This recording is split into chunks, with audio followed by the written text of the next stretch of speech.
Hello everyone, मैं हेतराम डोई। हमारे YouTube channel unique KCM classes के इस बहुत बेहतरीन वीडियो में आप सभी लोगों का हार्दिक स्वागत करता हूं।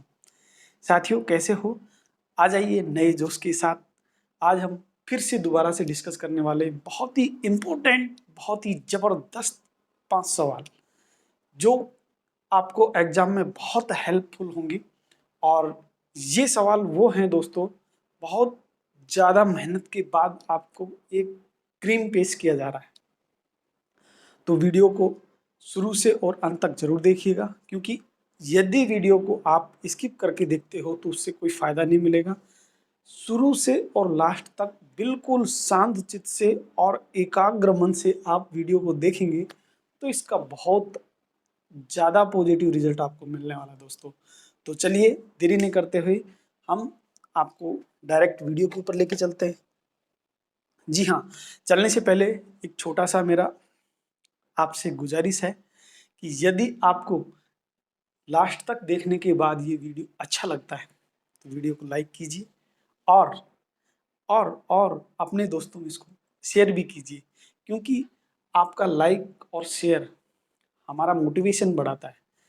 इस मोटिवेशन की वजह से ही हम रोजाना आपके लिए बहुत बेहतरीन क्वेश्चन का कलेक्शन लेके आते हैं। और दोस्तों, ये आपकी तैयारी के अंदर 4 चांद लगाने वाले क्वेश्चन हैं। और यदि आप हमारे चैनल पे नए हैं तो चैनल को सब्सक्राइब जरूर कर लीजिएगा, क्योंकि इस तरह के वीडियो हम रोजाना आपके लिए लेके आते रहेंगे और आते हैं, ताकि जो भी वीडियो हम डालें सबसे पहले नोटिफिकेशन आपको उसका मिले और सबसे पहले आप उसका फायदा उठा सकें। तो चलिए दोस्तों, देरी नहीं करते हुए हम डायरेक्ट क्वेश्चन के ऊपर चलते हैं। सबसे पहले हम बात करते हैं, निम्न में लुप्त संख्याओं को ज्ञात कीजिए। 2 मैट्रिक्स के सवाल हैं। ऐसे सवाल बहुत आते हैं दोस्तों एग्जाम में, और ये आए हुए सवाल ही हैं। तो सबसे पहले हम देखते हैं सवाल नंबर 1। जो सवाल नंबर 1 है, इसके 2 पार्ट बनाए हमने, पार्ट 1 और पार्ट 2। तो दोनों पार्टों को हम अलग अलग से देखेंगे, क्योंकि ये बहुत ही अच्छे क्वेश्चन है। सबसे पहले पार्ट 1 देखते हैं दोस्तों। इसमें दे रखा है, कुछ एक मैट्रिक्स दे रखी है इस तरह से, और इस तरह से दी है, इस तरह से दी है। आपने देखा कि लास्ट में इसमें क्वेश्चन मार्क लगा है, प्रश्नवाचक चिन्ह है। प्रश्नवाचक चिन्ह की जगह क्या आएगा? यानी कि 3 कॉलम दिए हैं, 2 में फिलअप कर रखा है, तीसरा खाली है।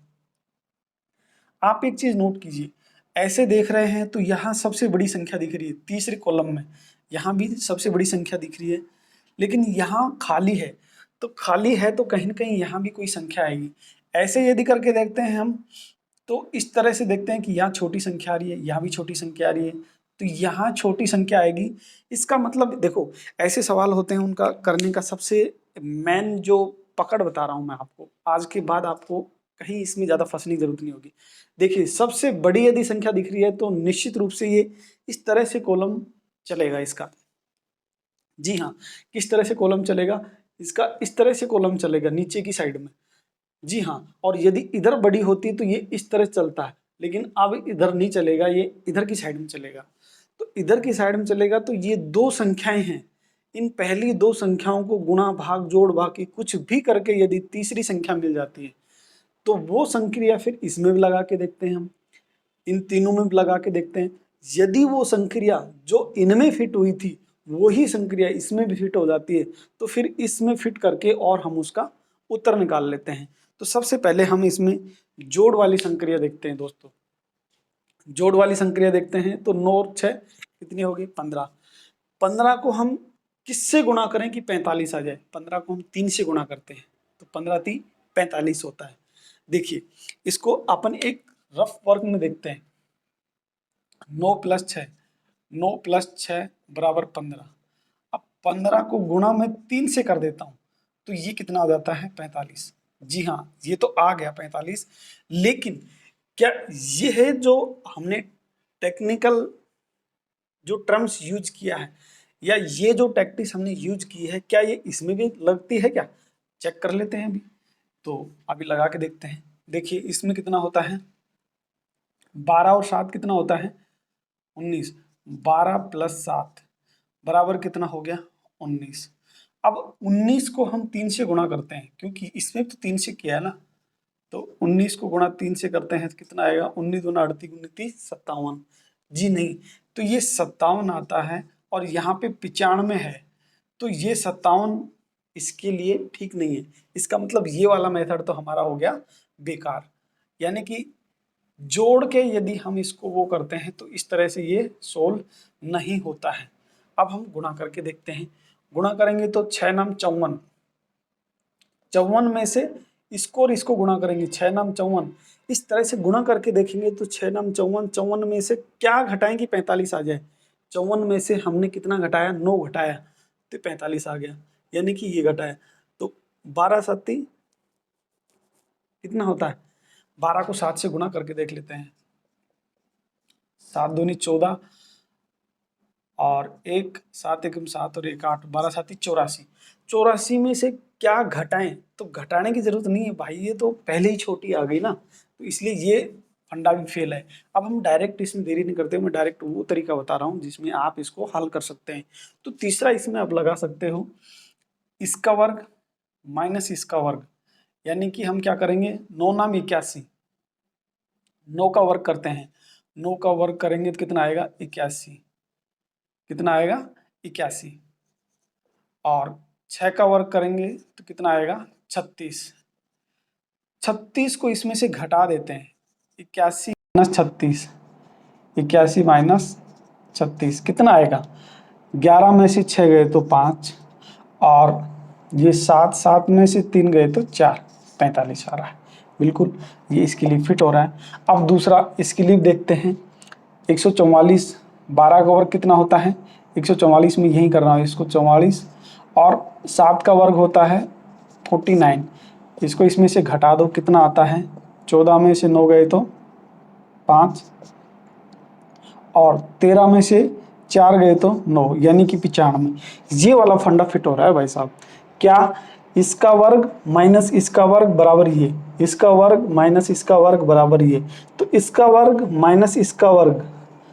अब देखते हैं 8 का वर्ग कितना है 64, और 3 का वर्ग कितना है 9, 64 में से 9 घटाओ कितना आएगा, 64 में से 9 घटाएंगे, 64 में से 10 गए तो 54, 55 आ गया। तो 55 किस ऑप्शन में है, हमारे सी ऑप्शन में, तो यहाँ पे हमारा कितना आ जाएगा 55। इस प्रकार से दोस्तों इसको आसानी से हल कर सकते हैं। ये तो मैंने इसलिए बताया था क्योंकि आप अलग अलग रास्ते से इसको कर सकते हो, बाकी ये बहुत जल्दी हो जाता है। इसका वर्ग माइनस इसका वर्ग बराबर ये, इसका वर्ग माइनस इसका वर्ग बराबर ये, इसका वर्ग माइनस इसका वर्ग बराबर ये। सेम वैसे ही क्वेश्चन नंबर दूसरा भी है इसका, तो ये आपको समझ में आ गया होगा। अब इसमें देखिए, इसमें बीच वाली संख्या दी है दोस्तों। अब बीच वाली संख्या दी है तो फिर कैसे करेंगे, देखिए बीच वाली संख्या देने के बाद में हम क्या करते हैं कि सेम वैसे ही करते हैं भाई, इसको और इसको जोड़ लेते हैं, 5 और 3 8, 8 में 2 जोड़ेंगे 10 आएगा। फिर इसमें देखते हैं 5 और 5 10, 10 में 2 जोड़ने से क्या ये आ रहा है क्या, नहीं ये तो कम हो रहा है, मतलब ये गड़बड़ है। तो इसको क्या करते हैं, ऐसे क्वेश्चन में यदि दिख रहा है कि बीच में बड़ी संख्या है तो हम क्या करते हैं, ये लगभग बराबर वाली संख्या दिखती है तो उसमें क्या करते हैं, सभी को गुणा कर देते हैं। 5 गुणा 3 15, 15 को 10 से करेंगे कितना आ जाएगा। इसमें क्या करते हैं, हम इन संख्याओं को गुणा कर देते हैं, सभी को गुणा कर देते हैं, कितना आएगा ये 150, कितना आएगा 150, यानी कि 5 तिया 15, 15 धाई का 150।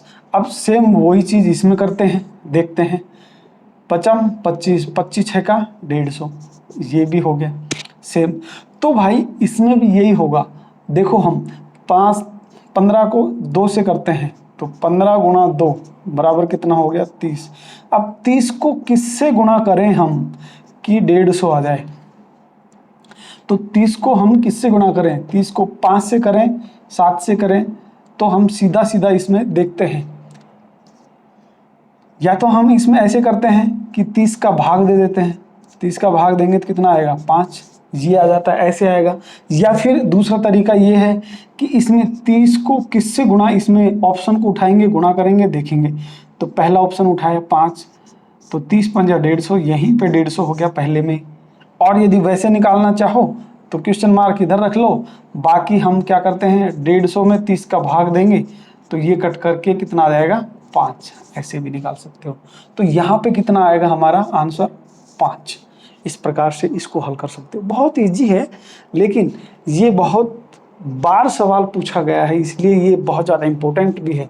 इसको वेरी मोस्ट लगा सकते हो, ये भी वेरी मोस्ट है। तो अब चलते हैं हम तीसरे नंबर पर। सवाल नंबर तीसरा क्या है? निम्न संख्या श्रेणी में एक संख्या अन्य संख्याओं की व्यवस्था का अनुसरण नहीं करती है, वह संख्या कौन सी है? देखो, व्यवस्था का मतलब उनका कोई क्रम जमाया है, जो क्रम जमाया है उस क्रम का वो अनुसरण नहीं कर रही है, इसका मतलब वो उसका पालन नहीं कर रही है, तो कहीं ना कहीं उसमें क्रम टूट रहा है। देखिए ये क्या रहा है, 1, 2, 5, 14, 41 और 124। तो इनमें से कौन सी वो संख्या है जो इस क्रम का पालन नहीं कर रही है, कि इनमें जो एक सीरीज बन रही है उस सीरीज का पालन कौन सी संख्या इनमें नहीं कर रही है, तो वही संख्या हमारे को छांटनी है। तो देखिए इसके अंदर क्या करते हैं, 1 और 2, तो यहाँ पर देखते हैं 1 और 2 में कितने का अंतर, 1 का, फिर 2 और 5 में कितने का अंतर है, 3 का, फिर ये अंतर वाला सिस्टम तो बैठेगा नहीं। अब क्या करते हैं, हम कोई गुणा करके देखते हैं। भाई 1 को किससे गुणा करें कि उसमें 2 आ जाए? 1 को हम 2 से गुणा करते हैं तो 2 आ जाता है, लेकिन 2 को 2 से गुणा करते हैं तो फिर 4, 5 तो नहीं आता। अब एक चीज़ और, 1 को 3 से गुणा करते हैं, गुणा 3 माइनस 1 बराबर 2 आ गया। इसको 3 से गुणा करें, 3 दूना 6 माइनस 1 5 आ गया। ठीक है, अब इसके बाद में 14 को गुणा करेंगे, 5 को गुणा करेंगे, 5 गुणा 3 माइनस 1, 5 3 15 में से 1 गया तो कितना आ गया, 14 आ गया। अब 14 को 3 से गुणा करेंगे, 14 गुणा 3 और माइनस 1, 14 3 42 और 1 कम हो गया तो 41 आ रहा है।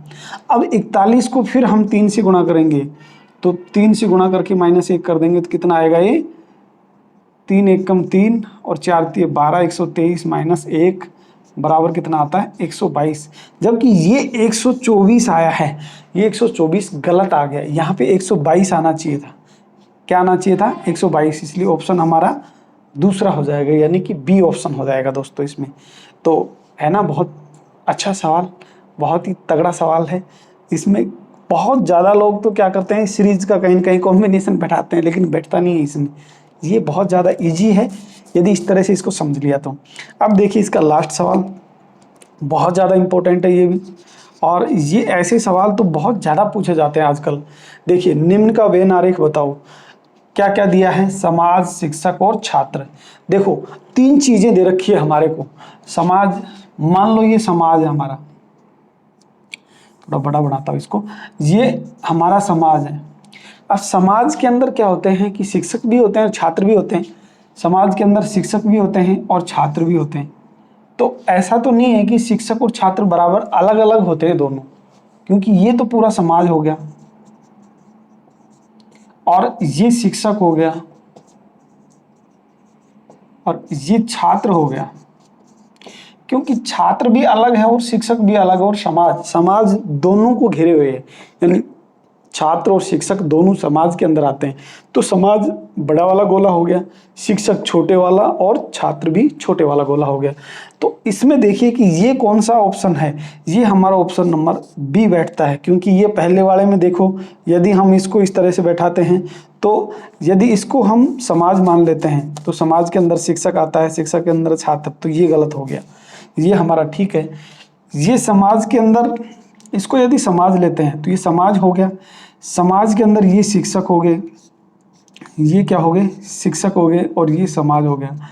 तो ये छात्र, तो इसमें ये आ गया कि कुछ शिक्षक छात्र भी होते हैं, तो ये गलत, ये भी गलत है और ये तो बिल्कुल ही गलत है, क्योंकि इसमें समाज, शिक्षक और छात्र, ये तीनों का कॉम्बिनेशन बन रहा है।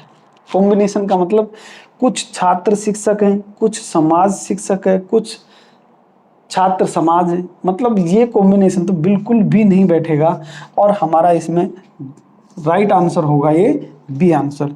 तो दोस्तों इस तरह से हम इस सवाल को हल कर सकते हैं।